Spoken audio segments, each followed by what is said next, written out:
Agnishu Juvati Shrotra Adini, such as the hearing process, Indriyani, senses, Anye, others, Samyama, of restraint, Agnishu, in the fires, Juvati, offer, Shabdadin, sound vibration, etc. Vishayan, objects of sense gratification, Anye, others, Indriya, of the sense organs, Agnishu, in the fires, Juvati, they sacrifice. Translation by His Divine Grace, A.C. Bhaktivedanta Swami Srila Prabhupada Ki Jai. Some, the unadulterated brahmacharis, sacrifice the hearing process and the senses in the fire of mental control. And others, the regulated householders, sacrifice the objects of the senses in the fire of the senses. Purport. The members of the four divisions of human life, namely the brahmachari, the grihastha, the vanaprastha, and the sannyasi, are all meant to become perfect yogis or transcendentalists.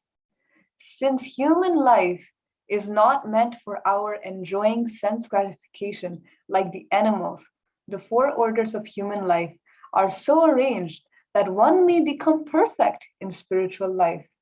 The brahmacharis or students, under the care of a bona fide spiritual master, control the mind by abstaining from sense gratification. A brahmachari hears only words concerning Krishna consciousness.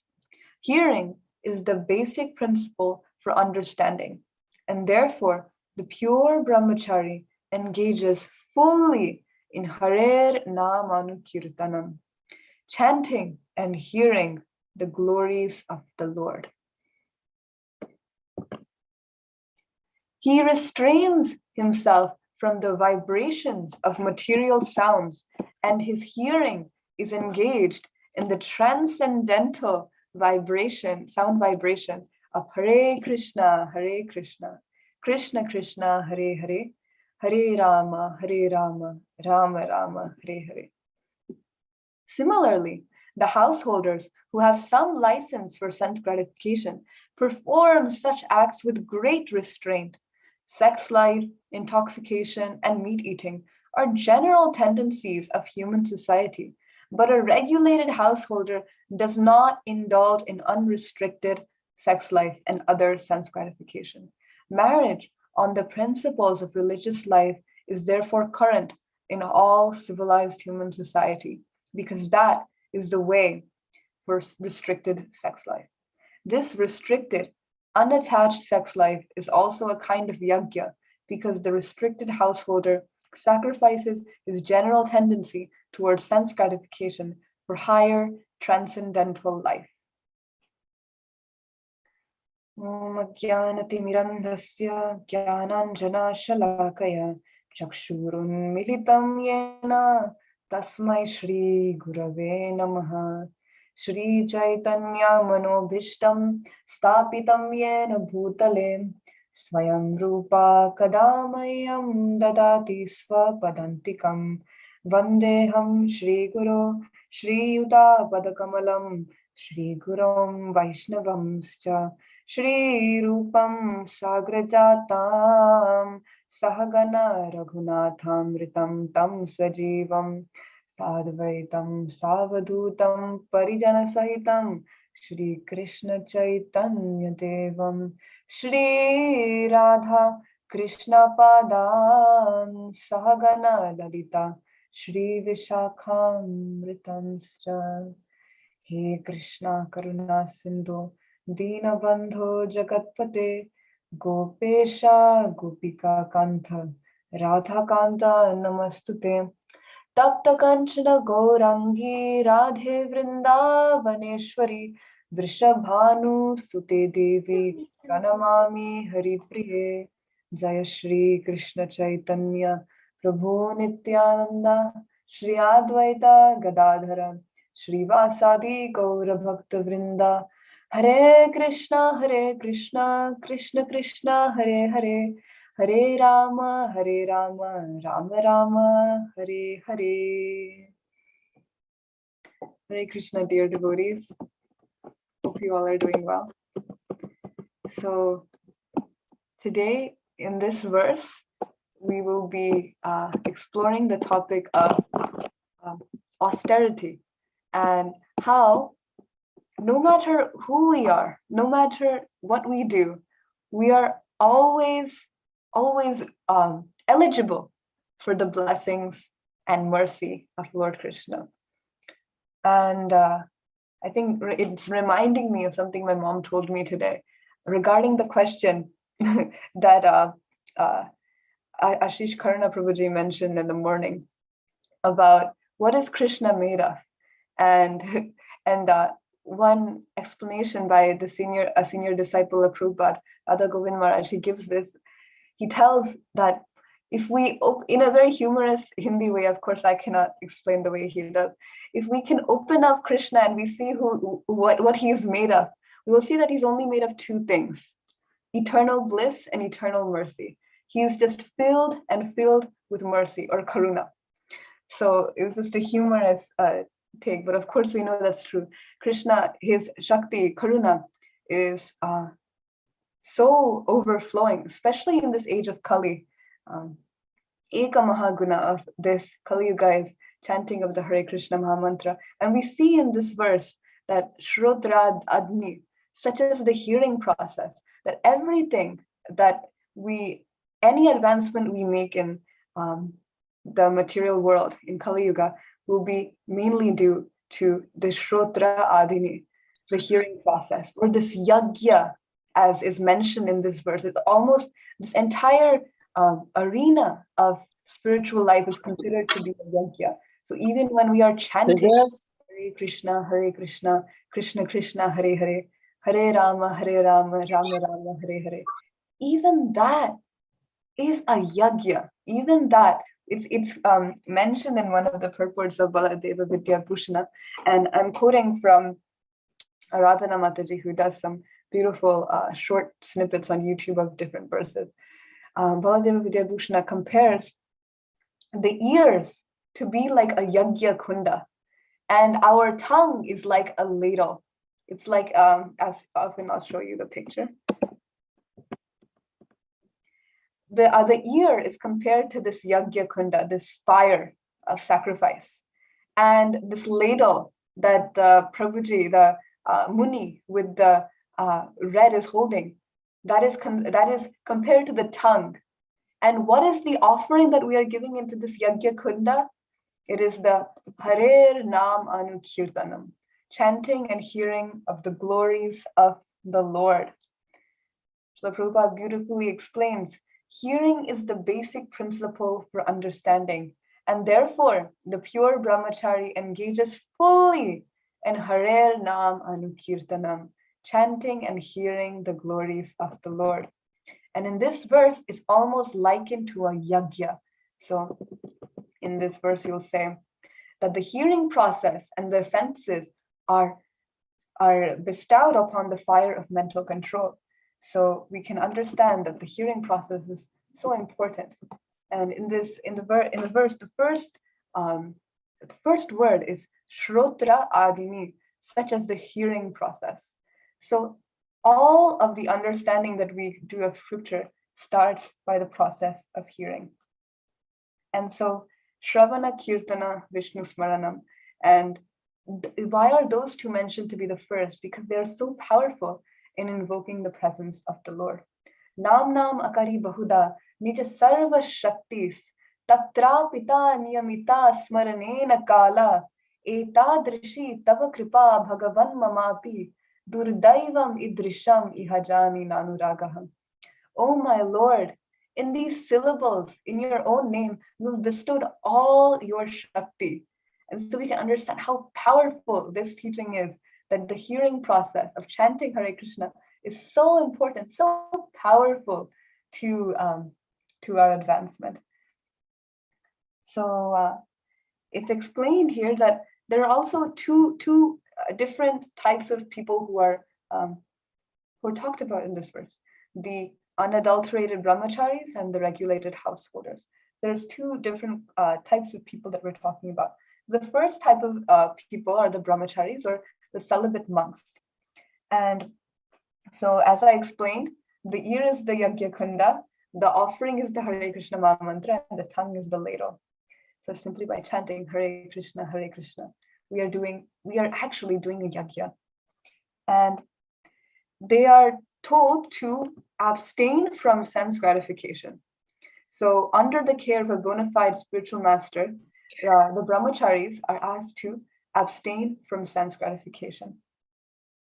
And there is no better example of this brahmachari attitude than Lakshmanji. So we had Ram Navami recently, and we were exploring this character of Lakshmana. Lakshmana, if we see how he was so perfect in his controlling his senses. One day, Lord Rama, he instructed Lakshman something like, do you recognize this to be the ring of Mother Sita? But Lakshman said, my brother, I have not even ever looked at above Mother Sita's feet. I have never even seen Mother Sita's face, because I've only looked at her feet, because she is like a mother to me, because she is your wife. So we can understand the perfect attitude of a brahmachari from this example, that they have totally conquered their senses, and they are so strict in their vows that they are fully immersed within them, and they don't go beyond them. But it is difficult to do those regulative principles, to do so many wonderful things, if we don't enjoy it, if we don't find the sweetness in the practice. So I want to bring up something that Prabhupada used to say. Prabhupada once said, he said something like, this entire deity worship facility that I have given you, all of this will become, and he says it very strongly, it will become like a gala graha, like a burden on your shoulders, if you don't fully find feeling, if you don't put devotion, if you don't find sweetness in Krishna consciousness. So here we can see this instruction of Srila Prabhupada to find the sweetness of doing deity worship, of doing Harinam, because that is truly the bread and butter. That is what sustains us in Krishna consciousness. And I can talk from my own experience that when my chanting is not on the highest level it can be, I find myself faltering in spiritual life. And I'm sure you've also experienced this too, because the power of the holy name is so powerful that it, and sound vibration itself is so powerful that when it is not perfect, then it can almost change your mood. It can change everything so drastically.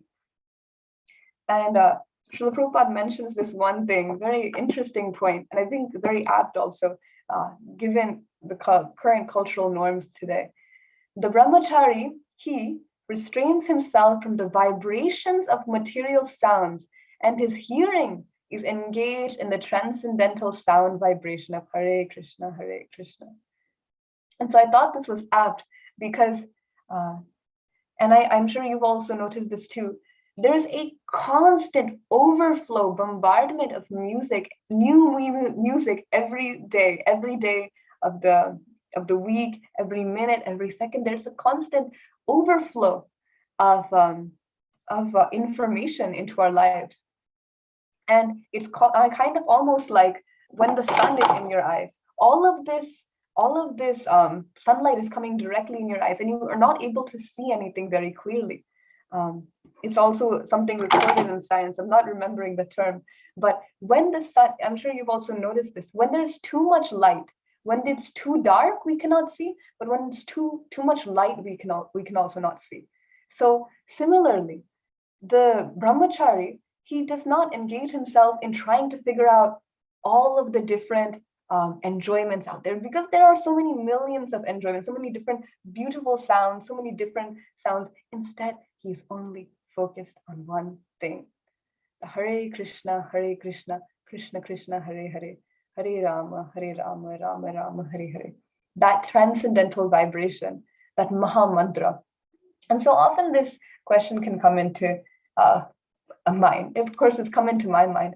Why just these three words, Hare Krishna, Rama? Why these three words only we are allowed to sing? Why can't we sing so many other beautiful things? There are so many songs out there in the mundane world. Why can't we also sing things like that?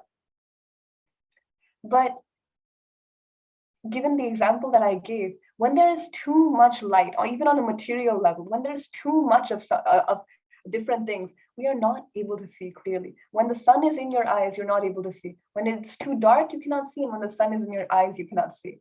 So similarly, just focusing on these three words, on a material level even, it can bring us peace. But Srila Prabhupada takes it a step further, and he talks about the transcendental sound vibration of Hare Krishna. That the brahmachari hears only words concerning Krishna consciousness, only words concerning Krishna consciousness. And it is explained in the Padyavali. Let me just take that. Basically, as the rising sun rises upon the horizon, the darkness of the material world, which is kind of like an ocean of material existence, it totally dissipates. All of the darkness dissipates. Okay, I found it. As the rising sun immediately dissipates all the world's darkness, which is deep like an ocean, so the holy name of the Lord, if chanted once without offense, dissipates all the reactions of a living being's sinful life. All glories to that holy name, which is auspicious for the entire world. So here we are seeing again the stress on just chanting the holy name, and its incredible power in transforming our life. And I would also like to maybe going on to the power of sound. Srila Prabhupada mentions in this purport, hearing is the basic principle for understanding. So how do we understand that?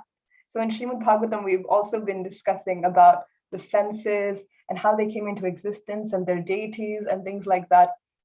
And it's mentioned there, over there even, that Shrabda Brahman and this hearing power is the first of the elements to come, of the qualities to come into this material world, because that's when real knowledge can take place.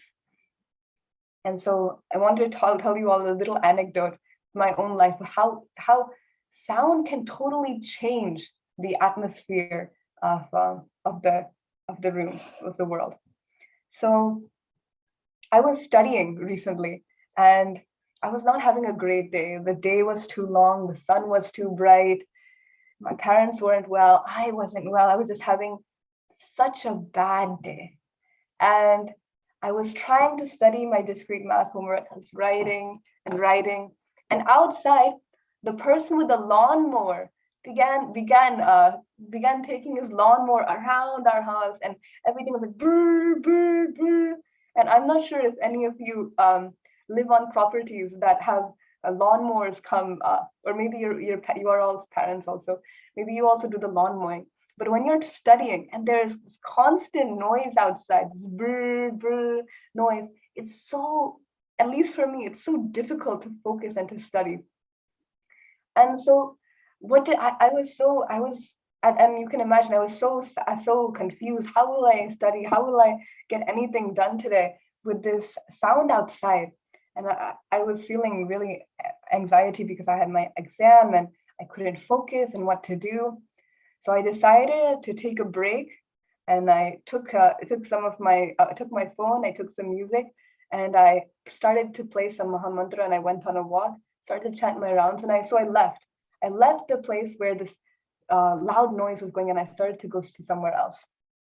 And not only once my walk was finished was the lawnmower done mowing the lawn, also I was feeling so much more refreshed from that walk, because simply hearing the beautiful melodies that today's kirtaniyas are singing with so much heart and so much love, that immediately refreshed me and brought me back to a higher level than I was before. So before I was feeling anxiety and sad and depressed. And after my walk, I felt so much more enlivened and so much more happy. And I'm sure all of you have also experienced this too. I know regularly all of you hear so many beautiful lectures by so many beautiful speakers. You all engage in so much, as what Srila Prabhupada mentions in this purport, Hare Nam Anukirtanam, chanting and hearing the glories of the Lord in so many ways. So you all have a direct experience of this. But I was just remembering how sound is so powerful in changing one's consciousness, in elevating or depressing or putting down one's consciousness. So sound can flourish one's consciousness, or it can totally destroy or devastate one's consciousness. So that is the power of sound in our Krishna consciousness.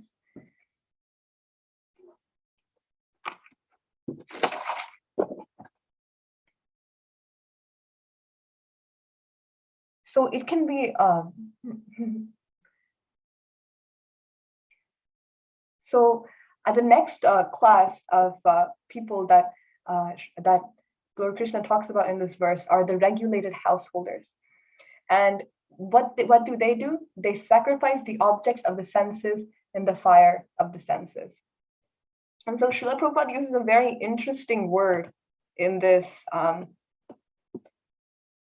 purport. He uses the word license for sense gratification. And in 10th grade, I remember taking driver's education.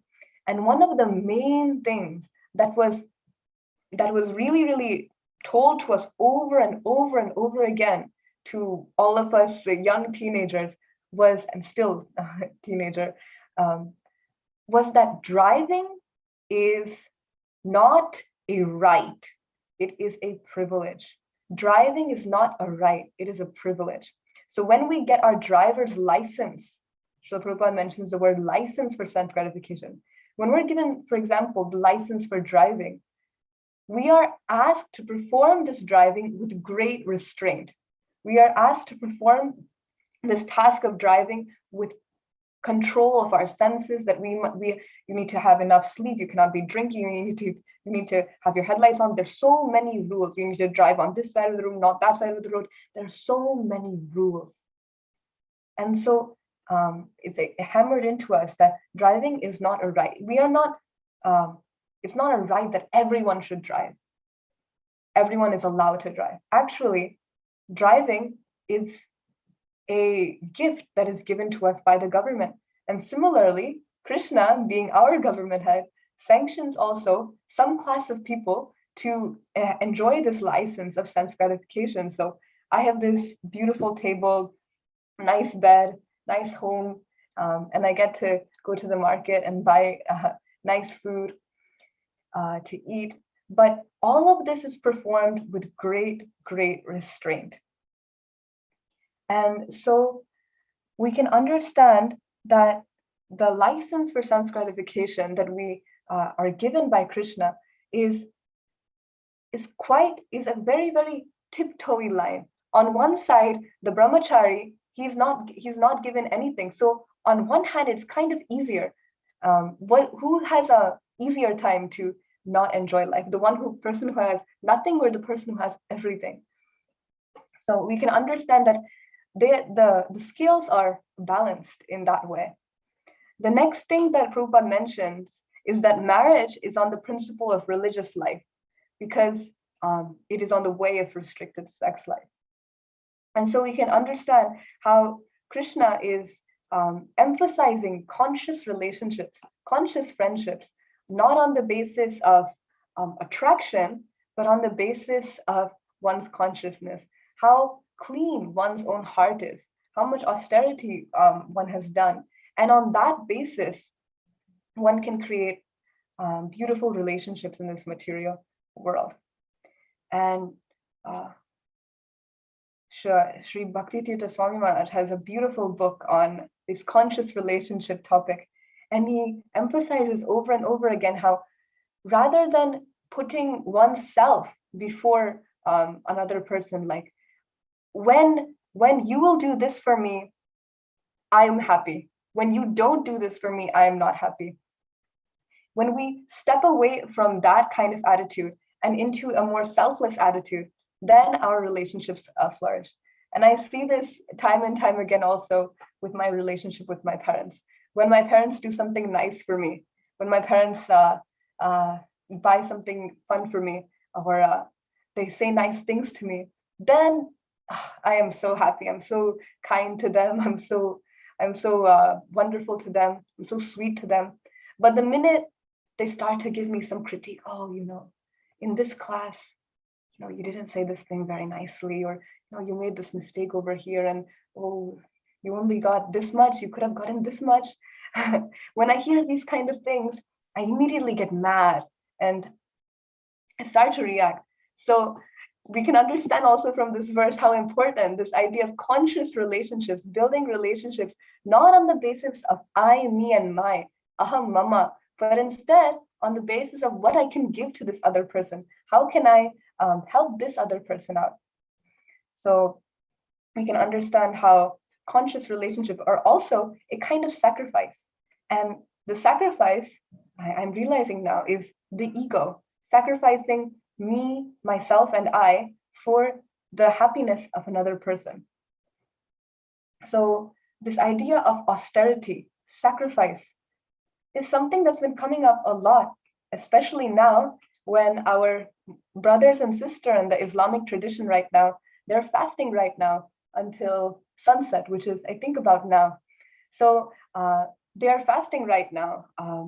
And this fasting, if we read into some of the Islamic traditions, they do this austerity in order to understand what their fellow brethren who do not have enough to eat and sleep with, they do not have enough, how do they feel?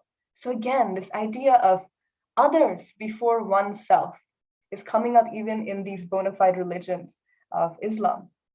Then there is our own Ekadasi, when we fast from grains and beans simply for the pleasure of Lord Krishna. And grains and beans become very difficult when you're a vegetarian and that mainly subsists of one's meal. So that's another austerity that we do for the pleasure of Krishna. The Jewish, they celebrate Yom Kippur, and one entire day they fast to ask for the forgiveness of all of their mistakes, all of the sins we've accumulated. So we can see this idea of austerity, this idea of sacrifice, putting the Lord before one's own self, one's own needs, is the main part of these religions. And so I wanted to show this one picture of a broken arm. So this, a really wonderful Prabhupada disciple, I can't remember her name, she gives this beautiful analogy of a time when she had this broken arm and she had to wear a cast to hold it up. So she had this cast on, and she also was given some medication to eat in order to get better. So some medication and as well as a cast. And so she compared the cast to be kind of like the regulative principles, and the medication to be like the Harinam. So the cast alone cannot fix the broken arm. If you see a cast, all it does is it holds up the arm. And the medication is the one thing that will actually go through the bloodstream into the bones and change make the bones stronger, shift the bones, some wonderful science they have. Medication is like Harinam, and the cast are like the regulative principles. The regulative principles, if we try to follow them just like that, it becomes very difficult. But when we take the medication of Harinam, of Harir Namanu Kirtan, then that is the true medicine to solve it. But having a caste is very important. Following regulative principles is very important. But we should understand that the Hare Krishna Mahamantra is the one thing that will save us. So let me check if I have anything else. Yes. So I wanted to share one last thought, that when gold is being refined, what they do is they put it into a very high heat temperature, and they attempt to burn away all the impurities. And similarly, in the Bhagavad Gita, it is mentioned, as heat purifies gold and increases its luster, so austerity burns away the dirty coverings of the heart and brightens one's spiritual luster. So we can understand from this quote that how powerful austerity is in burning away our impurities and making us show up to the world like the wonderful devotees and people we should be. So with that note on the power of austerity, I'd like to open it up to discussion with all of you. I'd like to hear all of your all of your thoughts. Hari Kishore Prabhuji says, I face this lawnmower thing almost every week during summers. Disturbing all my office calls. Yeah, I totally agree with you, Prabhuji. It's difficult because you cannot take your office calls outside and take them far away because of the Wi-Fi. But yeah, difficulties of work from home. Totally agree.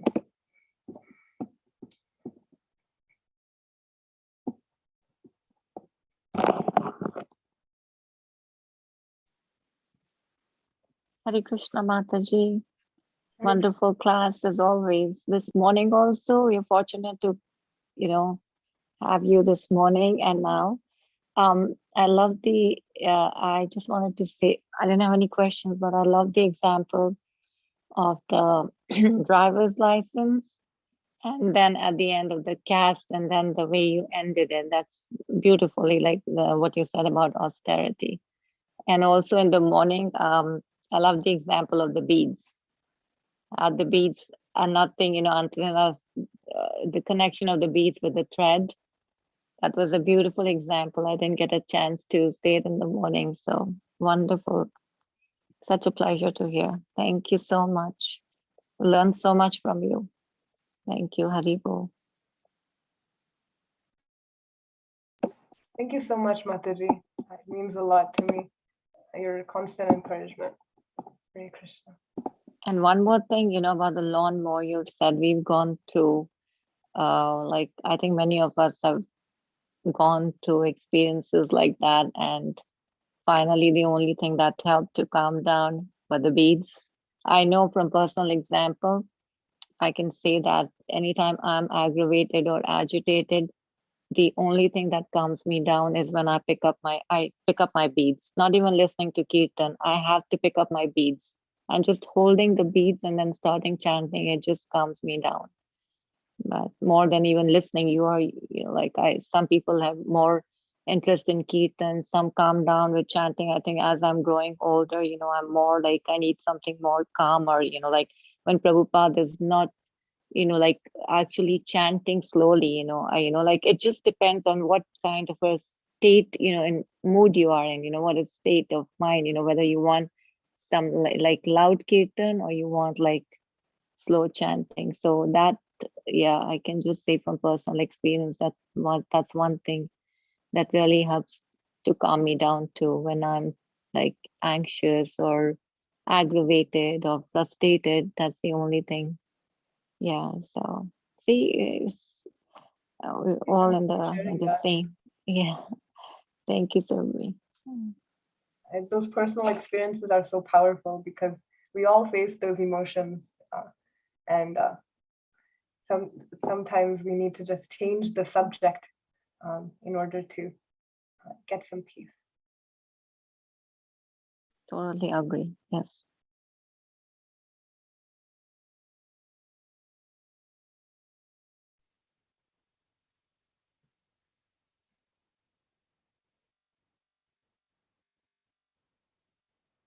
Thank you, Surabhi Mataji. Wonderful class, lots of wonderful examples. That's what is exactly needed, which simplifies the process. Otherwise, it's just a philosophy when there are lots of comparisons and points. that makes easy to understand. Yeah, I mean, it's wonderful endeavor. The sacrifice must be there. That should be the purifying. It is called agent. Purifying agent. Yes, we may The put antibiotic. sorry, It's the antibiotic. antibiotic purifying agent. We may put water, but it may not clean that much. But if you put some soaps or liquid and then deep cleaning, then it cleans. Yes, sacrifice. This all starts from the sacrifice. Yajna, sacrifice, is meant for Lord Vishnu. So anything which is meant for Lord Vishnu, that's a sacrifice in our life. There is a speech in sacrifice of speech. There is sacrifice of eating, sacrifice of sleeping, sacrifice of Chapter 18, I believe, the different austerities. Is that what you're referring to? Like the austerity of body, speech, and mind? Yeah, no, it's for everybody. It's beginning from the childhood itself, that one who learns it.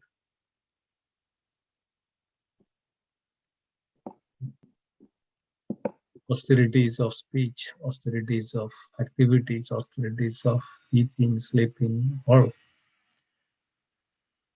If it is done, if it is meant for, if we do it in that way, it becomes sacrifice, purifies us. We already covered the Ekadashi. That's what we do. The same sacrifice. Pleases the Lord. Yeah, there are so many wonderful, very nice. Thank you so much. Very nicely covered. Thank you. Anybody has anything to add? Any questions anybody has? I mean, it's always good to discuss, and if you have any doubts, any questions,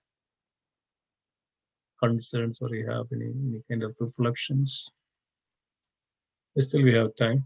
We still have a lot of time. I guess I was reflecting on something Subal Prabhuji said in the last time I had given class. He was mentioning about how no matter what industry we are in, there is some possibility to get incriminated by the laws of karma, because the dirt of Kali Yuga is everywhere. And I was just remembering this example of the caste, how even the regulative principles, this following of all the 4 regulative principles, they cannot even save us from the dirt. But the Harinam, this medication of Harinam, by taking it in, that is the one thing that will save us from being incriminated into this cycle of birth and death.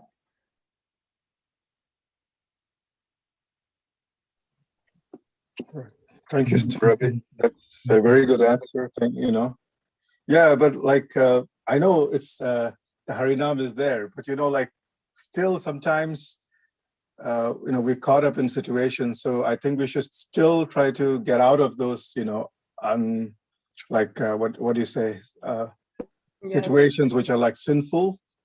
No, I think the Harinam is there, and I think the Harinam, because of the Harinam, eventually, it will lead us away from the sinful situations, circumstances. But I think, that's my thing. No, absolutely, Prabhuji. Yeah, I agree with that. And I know that Sumesh Prabhuji stressed this in the last time I gave class about all of the hairs on the body of the animal, all of that will be counted as our pain. So absolutely agree with that. Yes, it needs to be balanced. Yeah, like the Bhagavad Gita says, right? Like anybody who's in devotion, all good qualities develop in him. Chapter 16. Sincere towards the holy name and Krishna, I think eventually, all good qualities will come and we will get out of those not very good situations. Yes. Thank you. Thank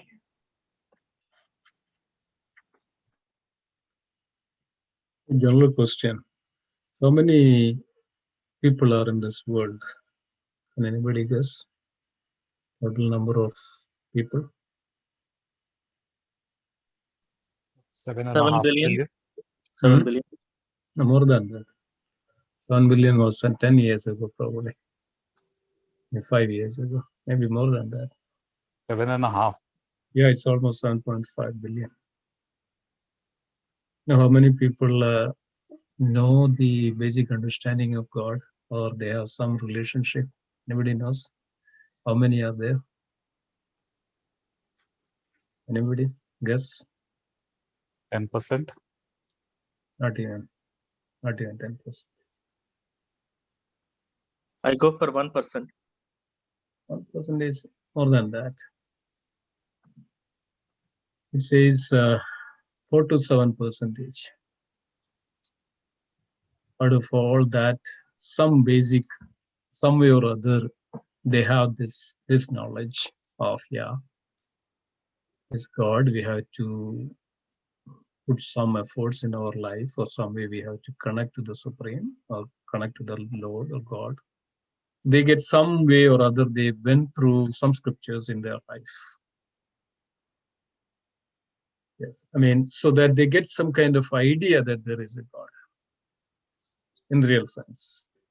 Some may just heard about it, but not really connected.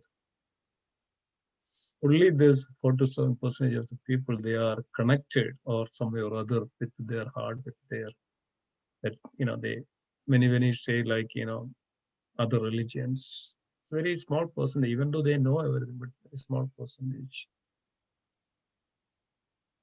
Why do you And- think this is the case, Prabhuji? Hmm? Why do you think this is the case? Yeah, I mean, of course, this is, karma, kala is going up. Everybody has, suffering with that. And as we go down to the road, this goes up. Now, in Satya Yuga, this pandemic or this even hurricane is not even heard of. In Satya Yuga. COVID, nothing is there. Nothing is there. Nothing is there now, because of pretty much everybody is, they have some relationship with the Supreme on some way or other. Yes, there are, very powerful rebellions are there. They were called the demons or Rakshasas. Those times they were very powerful. I mean, people were very powerful. People, it says that people could fly in the air actually. No diseases at all.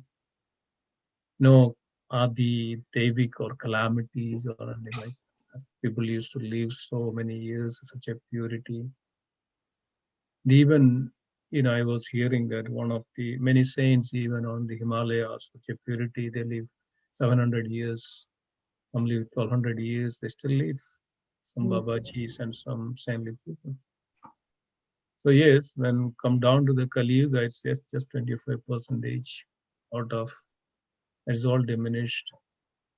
And now, people can't even understand any of this thing. Even it's like, it's now a bit early opposite now. 75% is evil and 25 is supposed to be good.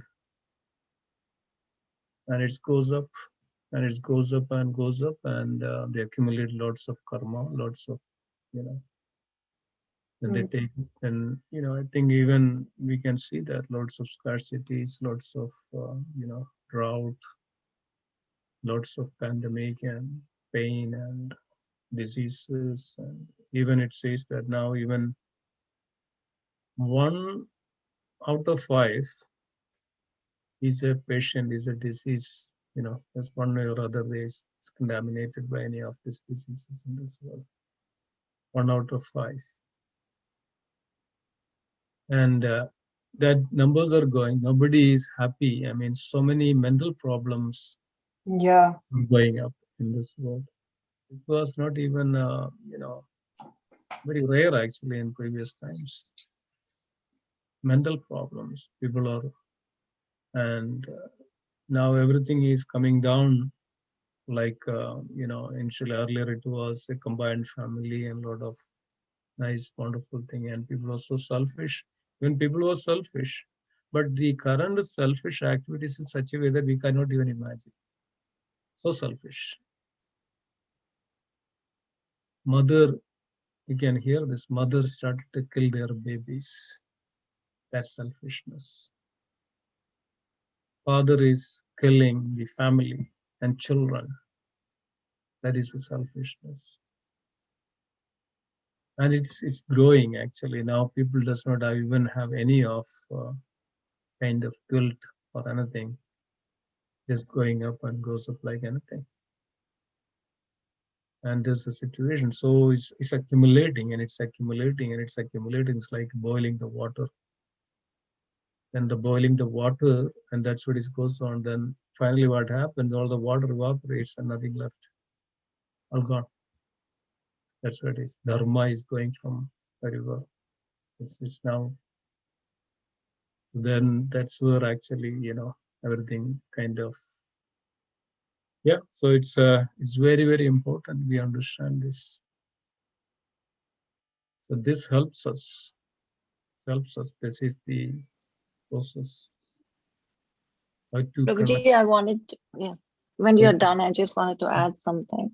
how to The other relate. thing is, yeah, go ahead. Good, good. No, go ahead, Prabhuji, finish. No, actually, I was trying to say that, yeah, I mean, some way or other, this is our wonderful opportunity. We never know. Once we pass this, what would be our, when we will get this opportunity. This is the only way. I mean, as mentioned that, right? We are all on the grooves and settled level. We are not on the spiritual level. We are all completely into the grooves and the settled level of either mental or sensual or grooves. We are not on the spiritual level at all. So this helps us to at least maybe 2 minutes in a day to connect, 2 minutes in a day or 5 minutes in a day at least. It helps to connect to that spirit, to that supreme, so that gradually, eventually we purify. So it's a process which purifies us, and this is the only way, only process can purify us from our consciousness, from the gross to from the settled to that spiritual. Otherwise, you never know. World is so dangerous. World is so miserable. Very disappointing. This is the status. This is the numbers which coming out, and it's so bad. People are so suffering nowadays. It's pandemic. India, and if you take any country or any regions, it's people are so much suffering like anything. I was hearing yesterday one older lady. She got COVID, but she had to sit in on night. Every hospitals are full. You don't get any bed or anything. This old lady had to sit in the ambulance for 5 hours, 4 hours, just to wait, just to admit. By the time she passed away. This is the condition of we can see in this world. This is not just the case everywhere. And this exactly shows us that how important it is. Life is no guarantee that, but it is guarantee that at least we have some relationship, connection, something in our life that we tried. Go from our ego, go from our selfishness, go from our sensual activities, go from our grooves, all these unwanted anarthas of mine, me, and my, and this all, but just take some time a day or something, some way or other to connect, to relate. So this helps us a lot. At least some way extent will be, at least that reduces the intensity of the heat, intensity of that suffering, misery. Yeah, just wanted to just say. Yes, Mataji, Sachimada, you wanted to say something. No, Prabhuji, when you were talking about all that's happening, I was thinking about the shootings that take place, how youngsters, they're picking up guns and all. So I always think that these people don't have the right outlet, They go to the gyms and everything. The other outlet people have is like drinking, which is all like temporary relief, right, from their stresses. So why this is all happening, because luckily, just like you said, we have found the right outlet, like we pick up our beads or we listen, like Surabhi left, and started listening, like if it was anybody in her place, who knows, he or she would have picked up a gun and, like just gone out and started shooting. Who knows these days, especially in this country, like what your frustration can lead you to, especially the youngsters. So it's just, the whole thing is to find the right outlet. Yeah. And the people who are doing this, agreed, COVID is something different, but this is also like what is happening, like these days, like the shootings. That's what I was thinking about when you were talking about all the miseries, because people don't have the right outlet. And we are blessed in that way that we can guide our kids, and we ourselves have the right outlet, and we can guide our kids, accordingly. So just wanted But to. I think, yeah, it's our failure as adults and parents. A child who picks up a gun, that is symptomatic, but the cause is failure of adults, parents. And they say it takes a village to raise a child, and society at large. We profit, Mataji, we profit as adults. We profit from all the unwanted things for sense gratification. So the gun lobby is so strong that even sensible, it's nothing to do with rights or anything. But because the motive for profit is so strong, they just look the other way. So access to weapons is so easy. The other thing is the adults themselves have been raised in an environment, slowly but slowly, what Simveshwar Prabhu was saying, the symptom of Kali Yuga is getting worse and worse and worse. And generally the tendency for, we always try to pass the buck. And, oh, it is mental illness, or oh, it is this, oh, it is that, and all these other things. But if we go to the root cause, why? Why is this mental illness happening? Why are children 16 years? There is, Mataji said this about sense gratification and control uh, of these things. Today, there is something with teen pregnancy, and this is especially on this forum, if there are parents who have pre-teen children or teenagers or 20-somethings, the attraction between genders, the male and female, is natural. It is a biological urge, it is natural. But what has happened is the society encourages this, bombarded constantly with TV, with advertisements, with movies, with YouTube, and this and that and that. Constantly it is being bombarded. There is a saying in advertising, nothing sells like sex and religion. These two things, nothing sells like that. And people moving away from religion, so sex is filling that point also. But just because it is natural doesn't mean you indulge in it. For Sundarachalam Mataji's class, she was quoting Srila Prabhupada. There are other bodily functions which are natural, like going to the washroom. You need to relieve yourself. That's a natural bodily act. But just because of that doesn't mean you go and do it anywhere and everywhere. There's a proper time. You go to the bathroom, you go in a proper place. Why you do it? Otherwise it will become messy. That's why you do it. But if you eat unrestricted anything and you get loose motions, you have to run. You're always in an emergency mode. Accidents will happen. So just because it's a biological urge doesn't mean you indulge in it. We exercise control. Mataji gave this example of driving. Just because you now have the license to drive doesn't mean you just drive at any 90 miles in a 25-mile zone because you want to do it. There has to be regulation. So all these young children, it's very important for parents to have an open dialogue. Typically, when it comes to matter of sex and union, everyone kind of feels awkward and shy. But it has to be discussed in a very matter-of-fact way, rather than the child hearing from his friends, half knowledge and cooked up whatever, and the peer pressure to indulge. I was shocked that after prom, there is this thing called prom when children graduate. that mothers give their daughters contraceptives. Anyway, you're going to indulge in it, at least be safe. Given up. We have just given up.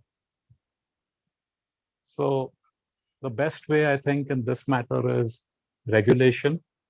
And people at an early age should have these instructions, what Prabhupada has given us. Prabhupada has given these instructions for every aspect of living, whether you're a 2-year-old or whether you're an 80-year-old. Every aspect has been explained nicely. And if we understand it, we can explain to our children, we can explain to our nieces and nephews. And I think slowly, one by one, like our youth group of ICNJ and General ISKCON family at large, such examples, wonderful examples. These youth have grown up now to become parents themselves. And you can see that, at least for my generation, the grandkids generation, how they're being raised. Those people will go out in society and influence the others. So I think as adult, but doesn't mean that a child or a youngster says, oh yeah, now that's your job, you failed at it, that's why I'm doing it like that. So that is very important point of regulation and control. Thank you. Thank you, Surabhi. Thank you. And actually, that's exactly the point. We are all having this opportunity to go through this Bhagavad Gita morning in the Bhagavatam class. And then, we all, so it should start from us, actually. It's not that we just, just for time pass, we come here and, like that. We should pick up our own and we should practice, start from us, start from our home. And this exactly, this was exactly happened years back. I was a child and all, there is a sanskar for everything. Even for a marriage, properly conducted. Marriage is properly conducted. Now that's gone actually. Now it's out of fashion. Now the marriage, when it comes together, it's not that, it's a purificatory process. Even the marriage, if there is some two persons comes together, there could be some kind of, can be some problems. But when we do that sanskar, then actually it's purifies, it binds together, it has the blessings, it has the, everything is soaring upon. And I think you can see that in this world even now, even this arranged marriage and one who's done properly, that has more strong bond than, other just comes together, each other living. Nowadays, it's all fashion, right? Living relationship. Now there is no concept of nobody wanted to, it's coming up all these things. So why? Because of they don't have this knowledge of, everybody has to have this knowledge of the Lord and then what we're supposed to do. That's what is exactly this Bhagavad Gita explaining to us. Then there is a further explanation, even according to the marriage, then there is a certain time that even the boy and the girl doesn't even comes together. It is a 5th day process. There is a 5th day purificatory process. There is a 10th day purificatory process. Then there is a 15th day purificatory. It's called the Shameni, Panchameni, Panchama, Dashameni, kind of various ways of this process are out there. Then only actually they comes together and they conceive a child. So that think about that, how much that by process, their mind, their body, everything, get purified and connected to the Lord. In that process, they are bringing a beautiful child into this world. Then as soon as the child take a birth, there is also a purificatory process called, it's like gold and honey. And that touches on the tongue of him. And then utter the mantra or recites the mantra as soon as the baby born. Then baby also, get that and covers and all protection is there. Then there is actually then 21 days, there is a Namakaran ceremony. What is Namakaran ceremony? It's actually completely covering, it's called Sri Krishna Kavacha. From top, from the lotus, from the feet to the head, touching the body with the Lord's name. Lord's name. And it's a purificatory of the gross body and the subtle body of that child. And then putting that ear, in the ear and calling out the Lord's name, actually then giving a name in the name of the Lord. All this way that this soul who takes birth is actually connecting, and we are making an opportunity to relate and connect with the Supreme, the Lord. So then what is happening? That positive, that potency, that positive potency, that energy of the Lord is always there in the gross as well as in the entire. And then it grows from there. And it starts from there. And then there is an Annaprashna ceremony, the first grain ceremony. So purifying it again is all sanskar, our purificatory processes. Now, Annaprashna ceremony.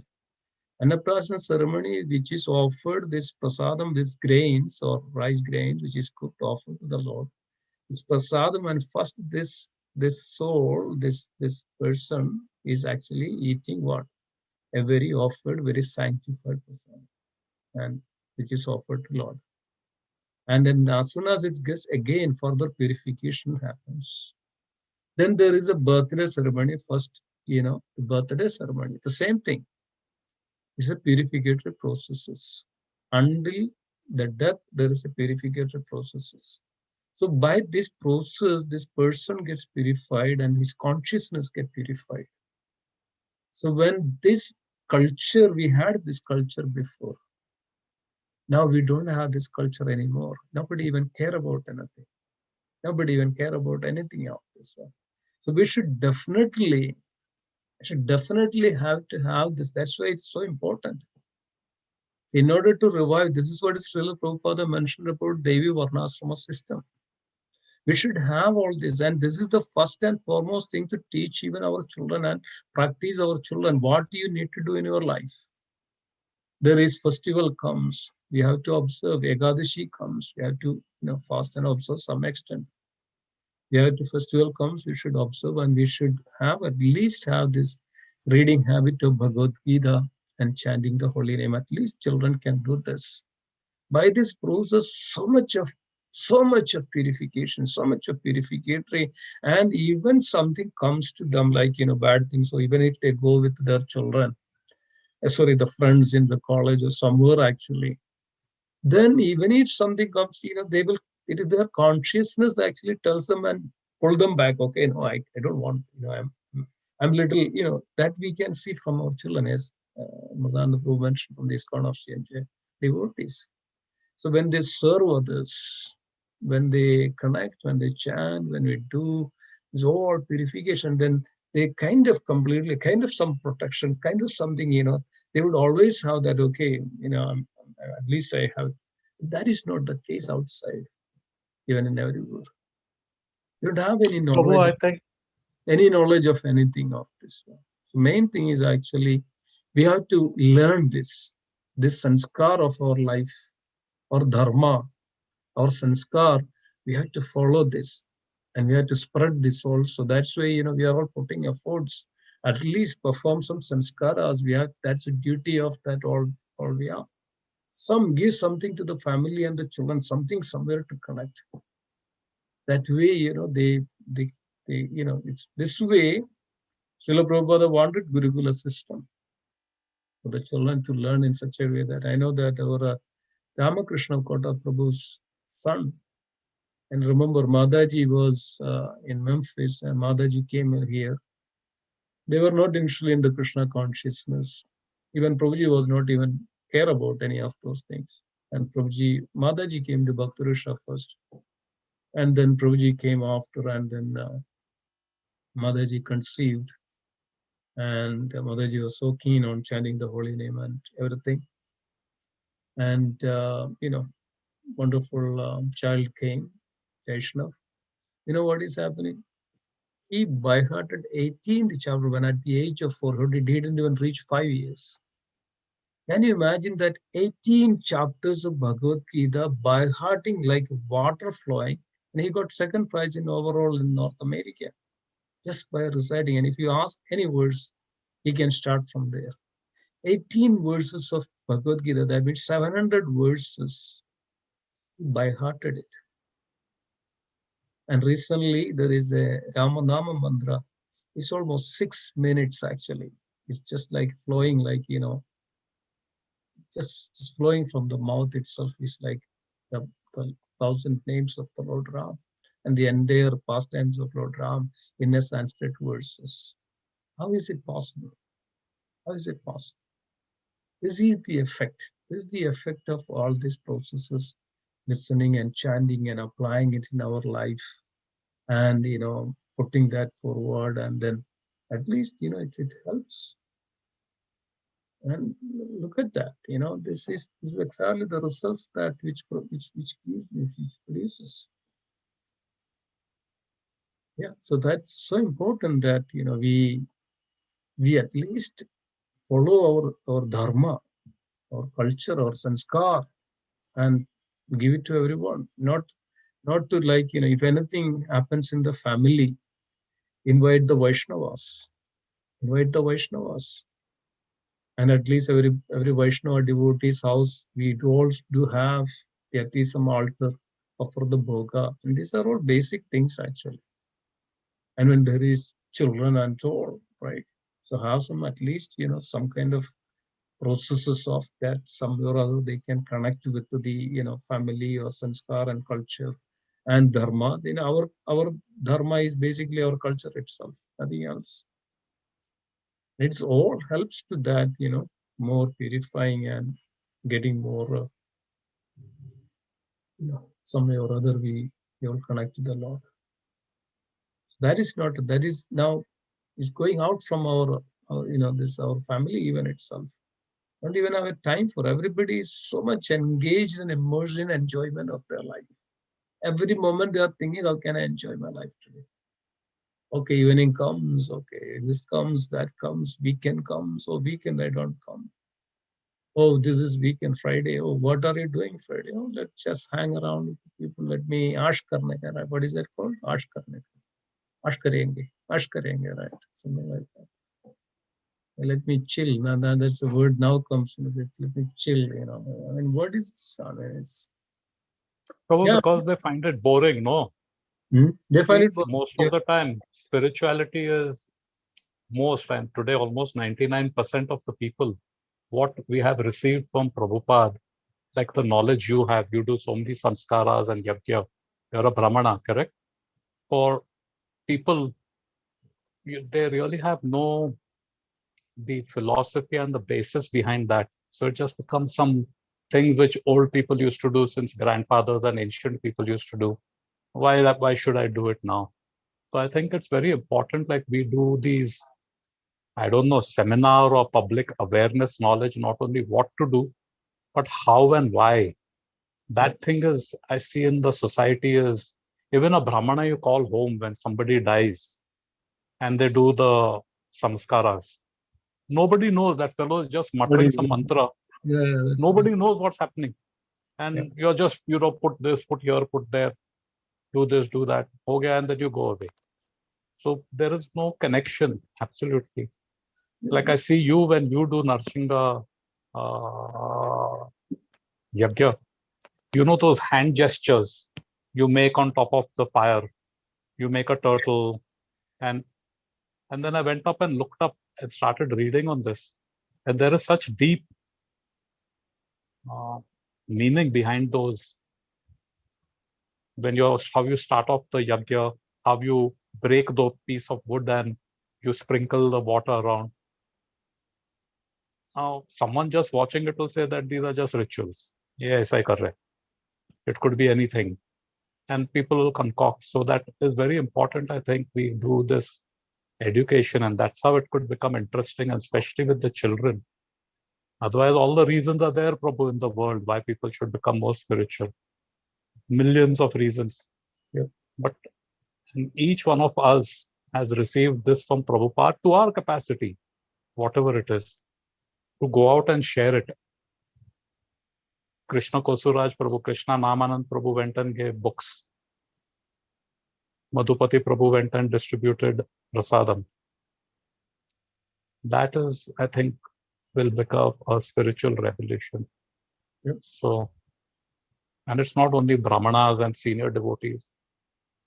I think anyone who has even once chanted Hare Krishna should go out and, yes, Exactly. We have a lot of pain, Prabhu, lot of Yeah, ignorance. that's what it is. I mean, that's what is exactly Srila Prabhupada took this such a what is called efforts, and Srila Prabhupada pained a lot and seeing this world, where the world is going, how the world is going, and what is going to come. They can see it.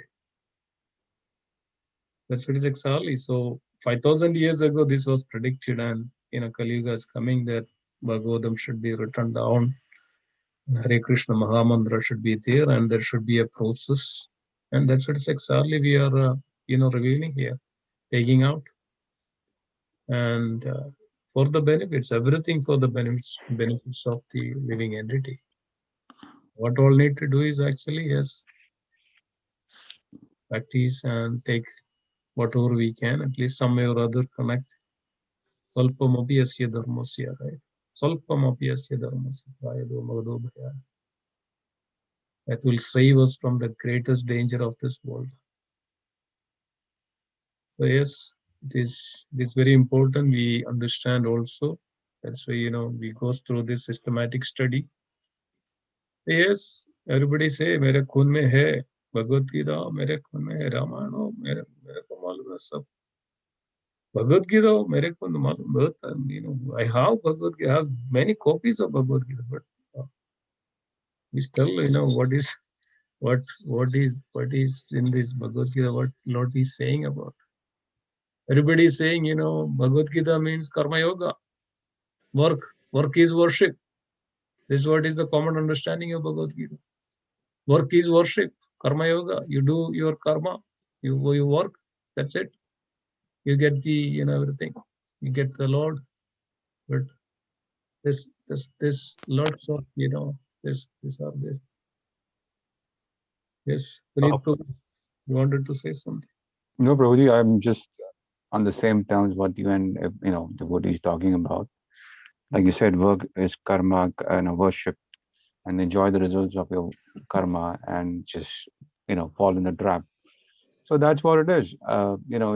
Again, we understand by the grace of Srila Prabhupada the importance, the effects, the simple word returns we have been getting, being in the sadhana bhakti. And the thing is, I listen to the conversations, and this is something which happens over time. It takes its own, it takes its own time. It takes transforming your heart. The experiences involved, and the patience. There's austerity, and people have to be patient when somebody adopt to this culture.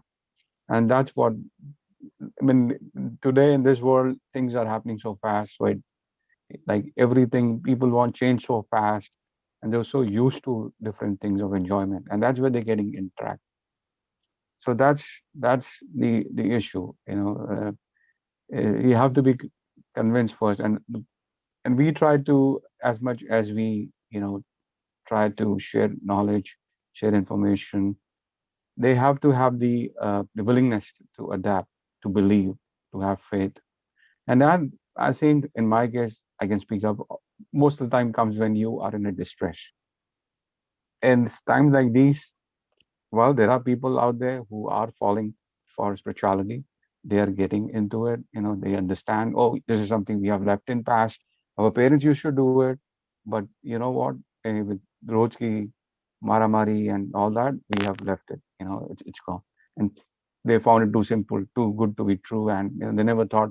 They're just like being with your kids in a home, locked doors, playing little games, chatting, just sharing talks, even how are you and how are you, beta, and that spending time is coming out so fruitful.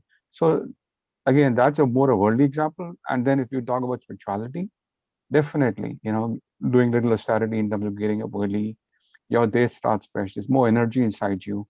You can take things more aggressively, at least more strongly. So again, this doesn't happen overnight. It just people have to start believing in it. And like I said, this the time when people are looking for, words of wisdom, more calm and more something to soothe them, because there's so much anxiety, so much uncertainty going out there, and people don't know. They're just holding on to this the WhatsApp group, seeing all those, reading all those newses, which I don't know how many of that is fake and how much that is real, and they're getting more panicky and they're just sending out messages. That's what they're doing. So yeah, I mean, we have to. Uh, uh, People have to be, again, resort to some conventional modes, conventional techniques of spending time, enjoying time with family, and have to change their priorities. Have to adopt a more simpler culture, which again is very. It's not difficult. It's just that people have to get out of the thought of oh yeah, this is what is this. So that's what it is. They have to believe for something more simpler, more humble, and more in the name of God, and it works. That's my belief. Yeah, yeah, that's right. I mean, the most important thing is actually, even if the family, then we should guide our, children. We should bring them to the temple at least, now it's not, Right. when it's open. Bring them to the temple at least once in a week. Or we have children, they can attend the Sunday school. We should be, do that. Second thing, any opportunities, like, yes, they may be studying in the college, but we have festivals comes, we have very special days, occasion days. We should have celebrate that in our home, or we have to follow Yep. that. So they They will have to learn get our culture and the ways of life. And absolutely. then, bring that. So this way, like even every aspect of, like for example, every year, for an example, we have a specific called the Vidyarambha, right? Have you heard about this Vidyarambha? This is a very special occasion on the Navaratri day. On the Navaratri, on the 8th day, 9th day, and 10th day. And the 10th day is known as Vijayadashami. And many of you know that puja, right? So puja part, right?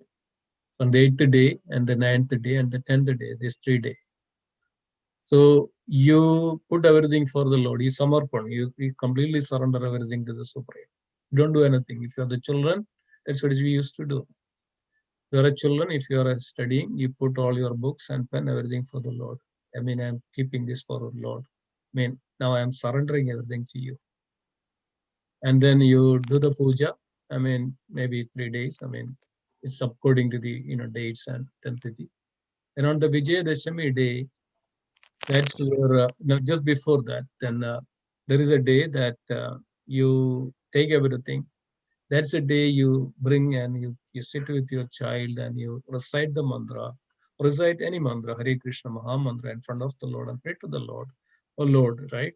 So that give us the intelligence and the right intelligence so that I can serve you, I can understand you, I can know you. So every child has to, take part in these kinds of things. So what happens then?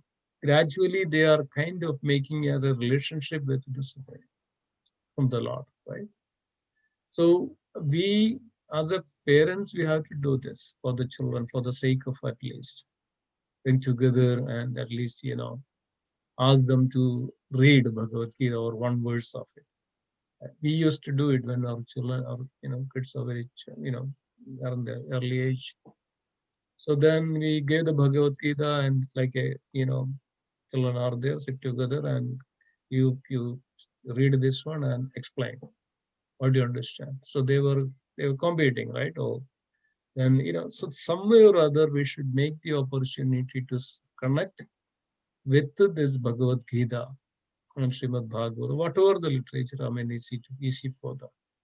So then what happens? They create a bond, they create some kind of understanding. So they develop it.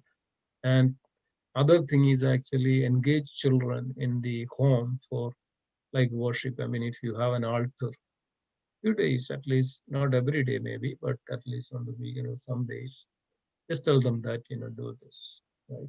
Do this. I remember, when I was a child, very small, even I would say that 4 or 5 years, it was my responsibility to, wherever you are, even you may be playing, but I have to come to the home back. I was running towards the home back after playing all the things, just to light the lamp, just to, in the home and take bath and light the lamp and all those things. It helps a lot. I mean, that's exactly that we should. I mean, nowadays what happened is so in the sense we are not cautious of any of those things. So we have to make them at least to, that every family should follow this attitude of this way, so that they will somehow or other, they will also take this some point of time. Yeah, this is good for me. It's good for me. I should do this. I should do this. Yeah, I mean, you all should be keen on this. Everybody, who are the proponent, who are the, the devotee of the Lord. Puneet Prabhu raised a very important point of patience. Yeah. And as I'm processing it, maybe for another time, it's pretty late, Prabhu. Yeah. I'm trying to understand patience vis-a-vis enthusiasm. Like those of us have some little understanding and see everything is on fire. Everything is on fire. When there's a fire, we run, we don't walk. But very important point which he has raised, that having patience. So that, I don't know what's the sweet spot between patience and enthusiasm. That's something we can meditate on. Yep. Thank you, Puneet Prabhu. Yep. Thank you. Very good. Something to think about. Very nice point. Yeah, I think all this. No, I'm sorry. No, you're doing a fabulous job. Joining us here at this hour from India. No, my body is still at 6 o'clock, Prabhu. No, thank you. Very inspired to see you, Prabhu. Very inspired to see you. Thank you. Thank you, Prabhuji. Thank you. All. I really missed. I was just thinking this couple of months of regular Sangha, it becomes like family. We are not related by blood. But I had the same feeling when you go to India for a vacation and you leave your mother, father, sister, cousins behind. The day you're coming back to America, you have a kind of a heavy heart.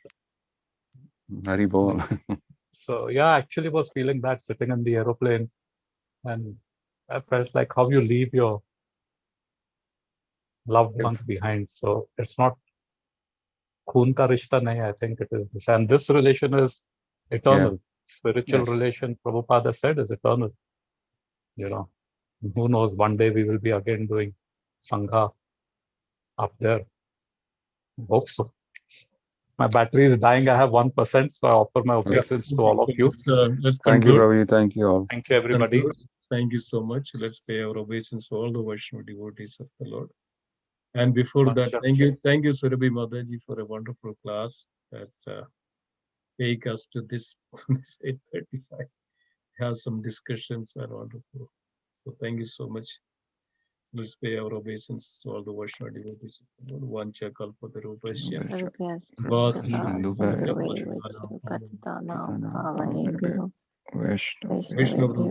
Namo. Srimad Bhagavad Gita ki jai. Wonderful discussion. Thank you. Hare Krishna. Hare Krishna.